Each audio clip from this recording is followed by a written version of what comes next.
بسم الله الرحمن الرحيم. بسم الله الرحمن الرحيم. الحمد لله رب العالمين، والصلاة والسلام على سيدنا وعظيمنا وحبيب قلوبنا وشفيع نفوسنا أبا القاسم محمد طب القلوب ودوائها ونور الأبصار وضيائها، وعلى أهل بيته الطيبين الطاهرين المعصومين الصادقين. الحمد لله الذي جعلنا من المتمسكين بولاية سيدي ومولاي علي بن أبي طالب. الحمد لله الذي هدانا لهذا وما كنا لنهتدي لولا أن هدانا الله. أما بعد, respected scholars, brothers and sisters, Assalamu alaikum wa rahmatullahi wa barakatuh. Before we continue in our discussion, the great scholar of our time, Allama Murtada al-Askari, passed away a couple of days ago.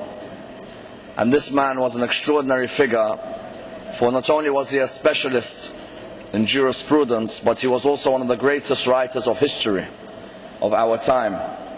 And many of his works have now been translated in English as well.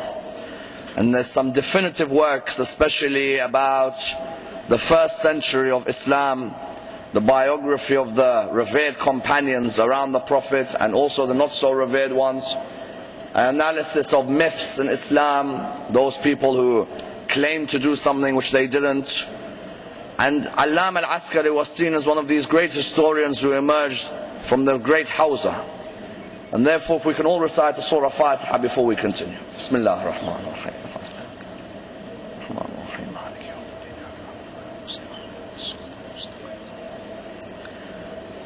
صراط الذين أنعمت عليهم غير المغضوب عليهم ولا الضالين. If we can all pick up the Quran,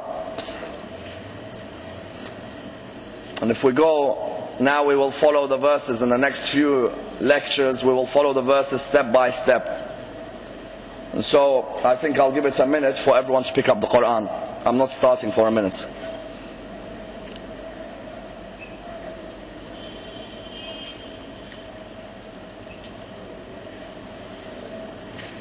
If you don't want to pick up the Quran, then share it with someone next to you. At least let your eyes see the Quran. Ramadan, the eyes get cured. You want to see 12th Imam? Let your eyes remove the dust that's in them. We've seen enough receipts this morning. Bank statements, accounts. Let's see some Quran. And the same way you could see them, why can't you see Quran?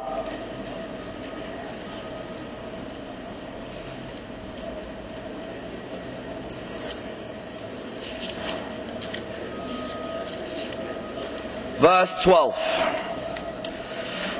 of Surah 31 of the Quran. We begin in the dialogue between Luqman and his son, having previously examined the verses which looked at the characteristics of Luqman and the general analysis of these characteristics in Islam.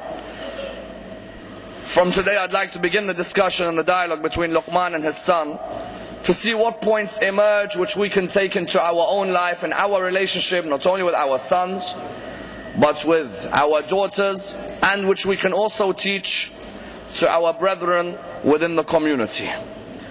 The verse in verse 12 begins, وَلَقَدْ آتَيْنَا لُقْمَانَ الْحِكْمَةَ. Allah subhanahu wa ta'ala states, we gave to Luqman wisdom. And as we know that whenever anyone comes to discuss Luqman, the main area you always put alongside Luqman is hikmah. Anyone who comes and explains Luqman's life to you will always say to you, Luqman al-Hakim, Luqman, the man of wisdom. And we find that Allah subhanahu wa ta'ala, as we said, when He finds a servant is taking steps towards Him, He instills wisdom within him. This wisdom can be at an extremely young age.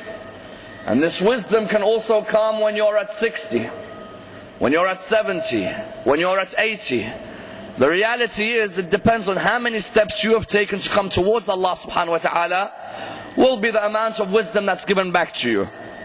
Because it's like at school, if I revise for my exams 1 day a week for 6 months, I may get a C. Whereas if I revise 5 days a week for 6 months, there's a good chance of me getting an A. In the same way, when you're looking for hikmah, it depends how much devotion you give towards the religion, will be the amount of hikmah returned back to you.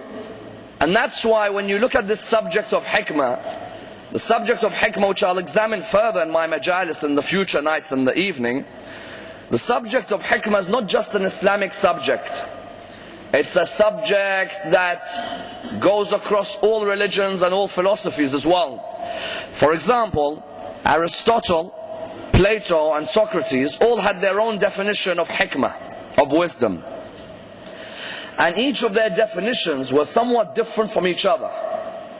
For example, Aristotle used to say that hikmah is to know the causes of things, or the causes of events. Why? Because when I reflect about everything that is happening around me in the world, you will always see people who will come and ask you, what's the cause? Even if something happens in the community, what's the cause? If your child is crying at home, what's the cause? Because the human being wants to know the root of every action, every movement. And the greatest human being is the one who seeks the causes of everything around them. That's why you find our Holy Prophet saying 1 hour of reflection is greater than 70 years of worship. Because there are some people, all you find him day and night is in sujood. Well, where's that going to get me? There is a time for sujood, but there's a time for contemplation, and there's a time to serve. Prophet Ayub, for example, 1/3 of his day would be with his family, 1/3 of his day would be work, 1/3 of his day would be gaining knowledge. Likewise, Aristotle used to say the wise men are those people who always look for the causes. And the greater you search for the cause, eventually you will reach the ultimate cause. Because when you think about it, if you begin to ask what's the cause of the plants, you may then begin to ask what's the cause of the animal. And then you may begin to ask what's the cause of the human being. And then you may begin to ask what's the cause of Allah subhanahu wa ta'ala. And you then continue in a sort of contingency where you continue to ask about the causes. And the more you ask about the causes, the more you become certain. Because at the end of the day, each one of us is seeking yaqeen, certainty. And so Aristotle used to define hikmah by saying that hikmah is when you search for the causes of things, or the causes of events. Plato used to say that hikmah is having knowledge and implementing it. Because he used to say there are people who have knowledge but don't implement it. Sometimes in the community we have people, if you sit with him over dinner, you would think this man's a scholar. But when it comes to implementation, no interest at all. He'll tell you the whole history of the religion. Okay, implement some of what you know. Plato used to say, wisdom is when a person has knowledge and implements that knowledge as well. Because knowledge, if it's not used, then there is no point of having it. Ammar Nakshawani used to say, look at the difference between wealth and knowledge. He said, wealth, you have to protect it, while knowledge protects you. Wealth, I have to constantly protect it. How's my accounts doing today? Are things going up? Are they fluctuating? You get stressed out. Am I paying the bills? Am I paying the rent? You have to protect it. Whereas knowledge, when a person knows the value of knowledge, Ammar Nakshawani says, but knowledge protects you. And therefore, Plato used to say that hikmah is when a person has wisdom and implements that wisdom. Socrates, on the other hand, used to say that hikmah is when a person admits he knows nothing. When a person admits he knows nothing, because the reality is the more you think you know, the more of a fool you really are. Because the wise man is the one who says, I do not know. Why? Because we know that there is only one who knows. The rest of us try to know.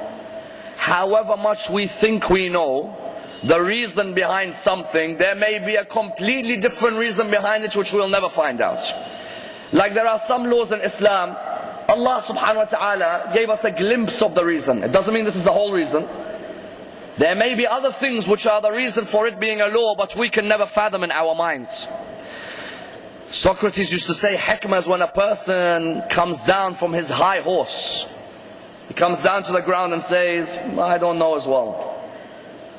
Because there's some of us, we obtained a BA or an MA or a PhD, we start flying. Come back down, where are you going? So what, you revised 3 months before your exams, well done. And you revised intensely. You got a 2-1, you averaged 60 for example, so you're proud? There's many millions like you, the same. Someone used to say that